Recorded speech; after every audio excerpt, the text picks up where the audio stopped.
Pater Weerkamp van de Kapel in het Zand en Dijke Merks van Remun hebben woont zich in de Kapel in het Zand de noodkaars ontstoken.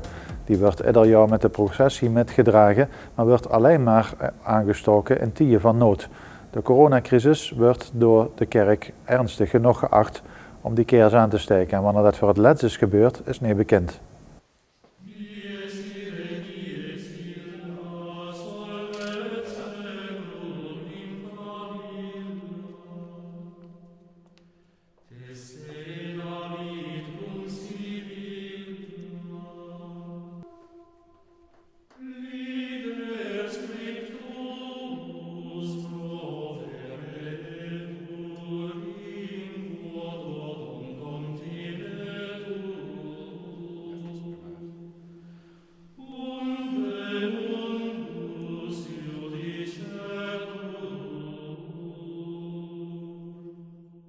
We hebben de stadskeers aangestoken. Dat is eigenlijk gebaseerd op de nood waar in het jaar 1665 met naar de kapel zijn gegaan bij de tweede grote stadsbrand. Toen hebben ze alle putten hun keers naar Onze Lieve Vrouw in het Zand gebracht om daar te bijen om hulp en ook om te bijen voor de wederopbouw van de stad. Dat doen we eigenlijk nog eerder jaar, dat we als putten de keersen naar de Kapel in het Zand brengen. Die werden dan ontstoken. Die werden dan ook weer netjes uitgemaakt. En op het moment dat er nood is, maken we de keers weer aan. En dat hebben we dus nu, Pater Karel Weerkamp en ik, hebben nu de grote keers aangemaakt van de stad Remun. En verbijen om zegen bij Onze Lieve Vrouw in het Zand voor de stad in verband met de coronacrisis. Van oudsher zijn er altijd mensen hier naar de kapel gekomen. Hier op deze plek is een kapel gebouwd naar aanleiding van het vinden van het beeldje in een put. Hier is deze kapel gebouwd, steeds groter geworden. Zoals u hier in de sacristie ook ziet, in de panelen die hier hangen. En vanuit het hele land komen mensen hier naar Maria toe. Dat was vroeger met grote bussen. En zelfs de trein stopte hier op de overweg om pelgrims uit te laten. Maar nu iedereen zijn eigen vervoer heeft, komt men op het moment dat men zelf nood heeft. En er komen nog altijd door het hele jaar heen mensen van heel ver weg. Er komen zelfs mensen uit Duitsland, België. Maar er zijn laatst ook nog eens een keer pelgrims uit de Filipijnen hier geweest. Daar is het beeldje kennelijk ook bekend.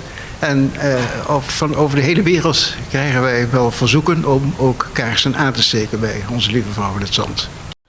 Elk jaar werd de keers metgedragen in de processie, maar het aansteken van de keers vanwege een noodsituatie, dat kwam niet eerder voor. Nou, ik heb het in ieder geval nog nooit metgemaakt. Ik weet niet wanneer de vorige keer geweest is, maar ik denk dat het heel goed is dat we dat nu doen. Dat is heel lang geleden dat hij op deze manier gebrand heeft. Hij brandt wel ieder jaar bij de processie die vanuit de stad hierheen komt. Dan brandt hij wel ieder jaar.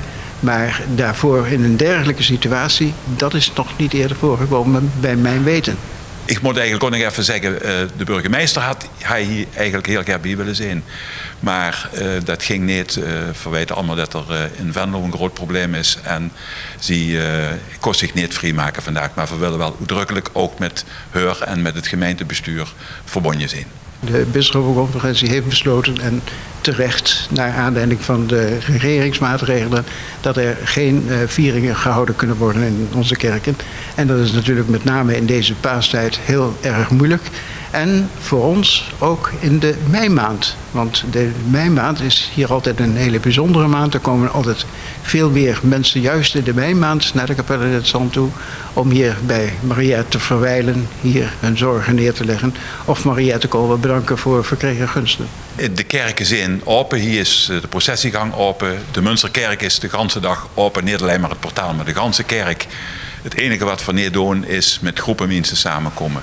Maar we zijn met alle kracht zijn we aan het proberen om ook via de media mensen te bereiken. En we doen dat ook via onze eigen website, roermondparochiecluster.nl.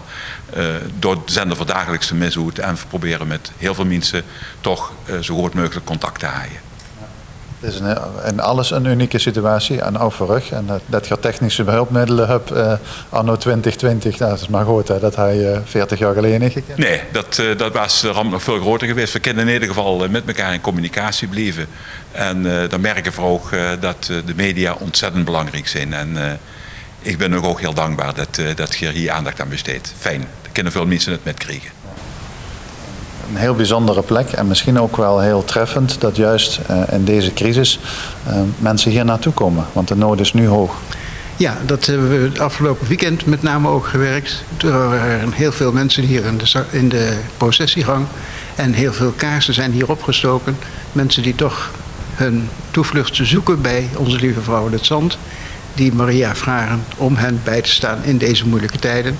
Maar ook mensen die uit dankbaarheid hier komen omdat er zoveel mensen in die gezondheidszorg werkzaam zijn. En ook in allerlei andere functies aanwezig zijn in onze wereld, in onze huidige wereld, die zo getroffen is door het coronavirus. De noodkaars brandt en de mensen kennen ze dus. Kom maar bekijken. Ja, de processiegang is open en mensen kunnen hier niet met z'n allen tegelijk, maar een keersje opsteken, even bijen bij de keers. En de keers blijft branden, dus die duidt ook zijn werk.